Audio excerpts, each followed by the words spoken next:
Here we are going to talk about the system of equations, and that's a case of when you have two unknowns and two equations, or maybe three unknowns, three equations. In order for us to use the scientific calculator to solve these questions for us, we must make sure that we have the equation in the standard form. That means you line up with the x, or the first variable, and then you line up with the y, the second variable. And the numbers are on the right hand side of the equal sign. Okay? So that's the calculator, and take a look. The best place to go is the mode, and that's what makes this calculator different than the others. So hit the mode. The first one is comp, that stands for computation. The second one is complex, for doing complex numbers, not complex calculations. Okay, complex numbers. And the third one is stats. And the fourth one is base n, so you can deal with binary, you can do hexadecimal, things like that. The fifth one is equation, and that's like an equation solver. So I'm going to go to number 5. And notice that we have 4 choices. The first one is what we need for question number 1. That's when we have 2 equations, 2 unknowns. So 2 unknowns are x and y, and then the coefficients an, bn, and cn. So we are going to pick number 1. And notice that it has a like box and then 6 places for you to put the numbers. This box is called a matrix. Okay, and what we want is that look at the equations right here. Make sure it's in the standard form, in this form. Again, line up with the x, line up with the y. What we need is figure out the coefficients of the variables and the numbers. And let me write this down. So translate this to a matrix, like to a box. So first one, I have a 2, right? 2x. I'm only looking at the coefficient of the x, so that's a 2. The next one, it's negative y, which is negative 1. Right? Technically, that's a 1. So it's negative 1 right here for the y. And then 16. On the second row, we start off with 9. Plus y, so that's a positive 1. So plus 1. And then 61. So that's how you translate the equation into a matrix. Okay? And that's the amount of matrices that you need to know for the calculator. So in order for us to use this, the first number, a1, that's 2. Okay? And then just hit equal. Then you will go to the next number, which I need to enter negative 1. So negative 1, and then hit equal, and then I need 16. 16 equal, and go down to the second row. I need a 9 equal, I need a 1 equal, and then the last one I need 61 equal. Okay, and then after we enter all the numbers, let me show you guys. After we enter all the numbers right here, just hit equal.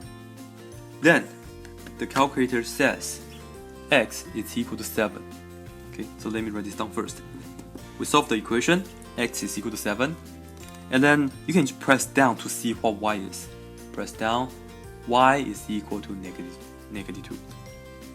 Y is equal to negative 2. You can go back by press up. So x is equal to 7. Go down, y is equal to negative 2. Okay? Cool, huh?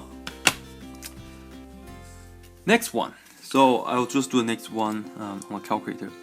And notice that when you press on, if you press all clear, it's going to clear out all the values. And let's say I don't want to do this anymore. I want to just do some regular calculation. I want to do like 3 times 5.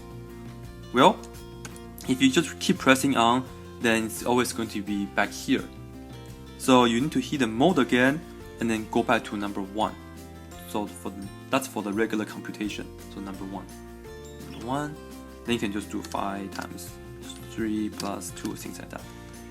But I want to solve equation right here. So I need to go to mode, go to 5 for equations. I have just x and y, right? X and y. So two equations, 2 unknowns. That's the first one.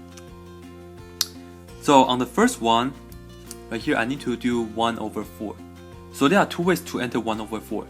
You can do 1 over 4, like this. Notice that even though I hit the fraction key right here, it doesn't show you the fraction like this. It's 1 and then the little corner like that, 4. Okay, because it doesn't have enough space to show you the whole fraction, 1 on the top over 4 on the bottom. But that's okay, that's not that bad. Next one, the coefficient of the y of the first equation is -1/2. So hit the negative, press the top number first, 1 over 2. So press equal to go to the next one. And then I need to have 1/3. So I'll do 1 over 3 equal. So that's 0.3333, and you will get to the second row. I need 1/3 right here. Another way to enter fractions, use divide, because 1/3 means 1 divided by 3. Okay? 1/3 means 1 divided by 3. So equal. And then move to the next one. I have -1 over 4. So I can use division as well. Divide by 4. The last one, 2 divided by 3, or 2 over 3. Okay, so you enter all the numbers, then just hit equal. So even though earlier we see a lot of decimals, but the calculator will give you x is equal to 12 over 5. Let me write this down. X is equal to 12 over 5. And then press down.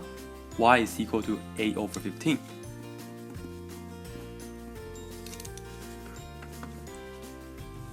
So very neat, because it just solve the system of equation for you. That's very neat. Okay, so I want to do the next one, number 3. And the question gets bigger, right? I need a 3 by 3 now. I need to have the x, y, z. So go to mode, go to equation number 5, right? Equation which is number 5. And look at number 2. I have the x, I have the y, I have the z. So that's exactly what we need for question number 3. So I need to press 2. Okay, so I will just enter the numbers according to what we have right here. First number is 2. Equal. Next one is -y, so that's -1. -1y. I need a -1 for this number. Next, I have the 3. Next, I have the 4.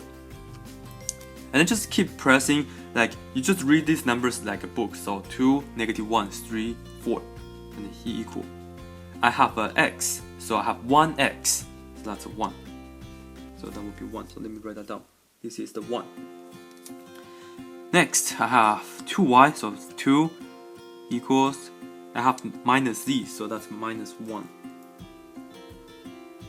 -1z, so -1 equals to the last number right here on the second row is -3. Equals.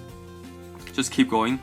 4, 3, 2, -5. And you should always just go back here and make sure that you enter all the numbers correctly. Okay? And then just hit equal. I get x is equal to 4. So for this question, I get x is equal to 4. I'll just write the answer down right here. X is equal to 4, and then press down, you get y is equal to -5. Y is equal to -5. And then z is equal to, just go down. Z is equal to -3.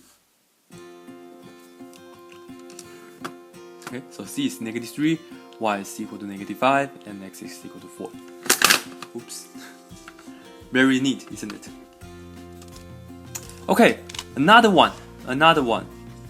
I have to do another 3 by 3. So in this case, let's see. All clear, so that will erase everything to 0. Start off with 5 equals to, that's -y, so that's -1y. So -1 equals to 3 equals to 27.5. Next row, I have an x, so that's 1x. Right, so press 1. But right here on the second equation, I don't have any y's. Then that's technically 0y. So I can say this is plus 0y. So you can just hit 0 for that number and equal to the next one, which is -2 equals to the next one, which is 4. And just keep going. 4, 7, -8, and the last one 9, and then another equal. X is equal to 5. So let me write this down. X is equal to 5. Go down. Y is equal to -1. Go down. Z is equal to 1/2. So as you can see that this calculator solve system of equations for you, either 2x2 or 3x3. And when we are doing system of equations by hand, especially for 3x3 case, everybody makes mistakes, right? Everybody tend to make mistakes throughout the calculations. So having this calculator can guarantee you that at least you have the right answer in front of you. Okay, at least you have the right answers. So that way you can go back to your calculation. If your answer is different than the answers that you have on the calculator, right? You know something is wrong. It's either that you entered something wrong on the calculator, or you did something wrong on your calculation on your paper.